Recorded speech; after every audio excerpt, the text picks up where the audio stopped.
हम लोग ने फ्लैश डिस्टिलेशन की बात कर ली थी। अब हम लोग बात करेंगे फ्रैक्शनल डिस्टिलेशन। फ्रैक्शनल डिस्टिलेशन क्या होता है? फ्रैक्शन मतलब क्या होता है?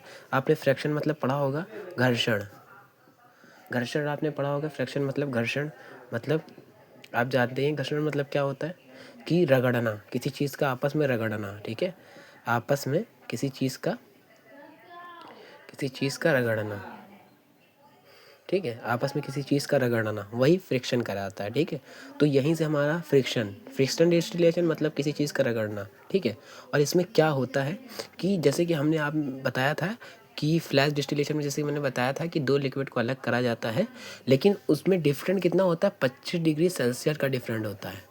ठीक है, 25 डिग्री सेल्सियस का डिफरेंट होता है। ठीक है, 25 डिग्री सेल्सियस का डिफरेंट होता है। लेकिन इसमें क्या होता है? 25 डिग्री सेल्सियस का डिफरेंट नहीं होता है। इसमें क्या, जैसे हमारा 5 डिग्री सेल्सियस का डिफरेंट हुआ, ठीक है, और 10 डिग्री सेल्सियस का डिफरेंट हुआ, क्या मतलब बॉइलिंग पॉइंट। जैसे फॉर एग्जांपल वाटर का हमारा बॉइलिंग पॉइंट कितना है, कितना था? 100। ठीक है, 100 था बॉइलिंग पॉइंट हमारा, किसका? वाटर का है ये। ठीक है, ये वाटर का बॉइलिंग पॉइंट है कि वाटर हमारा इस पर बॉयल हो जाता है। और बात करें, जैसे हम लोग के कई कंपोनेंट होते हैं जिनका बॉइलिंग पॉइंट हमारा इसी से मिलता जुलता होता है। जैसे फॉर एसीटोन, एसीटोन का बॉइलिंग पॉइंट भी हमारा इससे मिलता रहता है। ठीक है, 198 होता है बॉइलिंग पॉइंट। ठीक है, किसी किसी का। तो ये बात होती है, मतलब ये आप ये ना समझिए कि कुछ, जैसे मान लो वाटर है, कोई अदर सब्सटेंस है। ठीक है, कोई वाटर है, कोई अदर सब्सटेंस है जिसका बॉइलिंग पॉइंट सेपरेट है और वो हमारे आपस में मिसिबल है। क्या मिसिबल है? ठीक है, मिसिबल मतलब घुले हुए हैं आपस में। ठीक है, तो ऐसे सब्सटेंस को अलग करने के लिए हम लोग का फ्रैक्शनल डिस्टिलेशन हुआ है। ठीक है, अब इसका डायग्राम की बात कर ले तो बड़ा इजी डायग्राम है ये हमारा।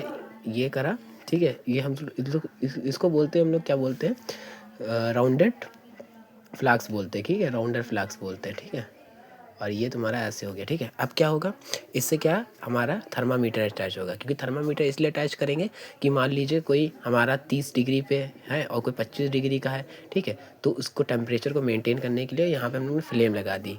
ठीक है, यहाँ पे हम लोग ने इसको फ्लेम लगा दी। ठीक है, यहाँ पे हम लोग ने कोई बर्नर लगा दिया। ठीक है, ये फ्लेम हो गई। ठीक है, अब यहाँ पे हमारा टेम्परेचर हो गया। ठीक, टेम्परेचर क्या करेगा, ये हमारा थर्मामीटर है। ठीक है, थर्मामीटर ये क्या करेगा, टेम्परेचर को मतलब पता करेगा कितने डिग्री सेल्सियस पर हो चुका है हमारा। ठीक है, टेम्परेचर है।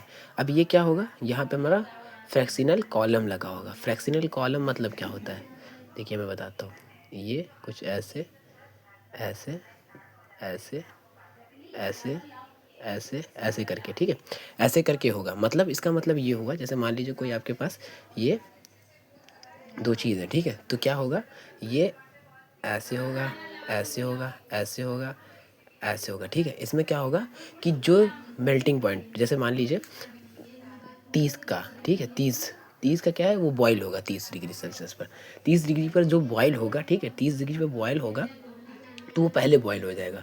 तो पहले बॉयल हो जाने के बाद वो हमारा इससे टकराएगा, तो लेकिन इससे टकराने के बाद वो हमारा तब भी ऊपर निकल जाएगा, क्योंकि वो हमारा ज़्यादा मतलब वेपर्स में कन्वर्ट है। और 25 डिग्री पे क्या होगा, मतलब 25 डिग्री वाला जो होगा वो हमारा पहले वेपराइज हो जाएगा। सॉरी, 25 डिग्री वाला पहले हमारा वेपराइज हो जाएगा, लेकिन हमारा 30 डिग्री वाला जो होगा वो हमारा इसमें लटका रहेगा थोड़ी देर के लिए।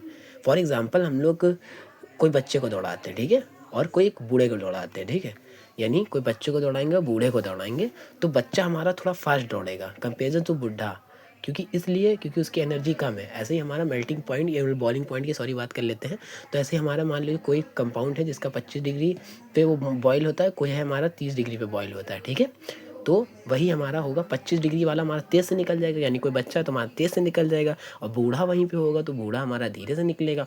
तो उसी के लिए हमारा बात है, लेकिन पार तो वो भी कर जाएगा धीरे धीरे।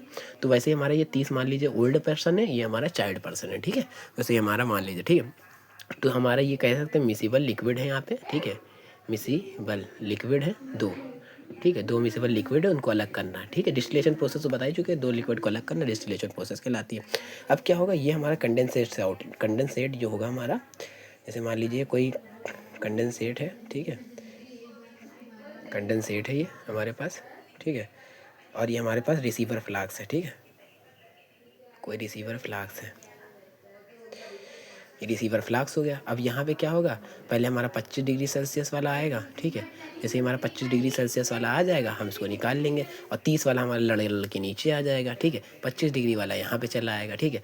और यहाँ से हमारा क्या होगा, इसको कोड, यहाँ से हमारा जो वाटर है वो वहाँ बाहर निकल, जो यहाँ पे है, मतलब यहाँ पे क्या होगा कि जो वो होगा, मतलब जैसे मान लो 25 डिग्री सेल्सियस पे बहुत ज़्यादा बॉयल होगा, वेपर्स में कन्वर्ट हो गया, तो वेपर्स में कन्वर्ट करने के लिए उसको किस में कन्वर्ट करेगा, फिर लिक्विड में कन्वर्ट करेगा। जब लिक्विड में कन्वर्ट करेगा तो वो बाहर चला आएगा। कंडेंसेशन का काम क्या होता है, कंडेंसेशन का काम ये होता है कि जो वेपर्स होते हैं, वेपर्स मतलब वाष्प, तो उसको कन्वर्ट करना लिक्विड में, तो उसको ये लिक्विड में कन्वर्ट कर देगा, ये लिक्विड नीचे आ जाएगा।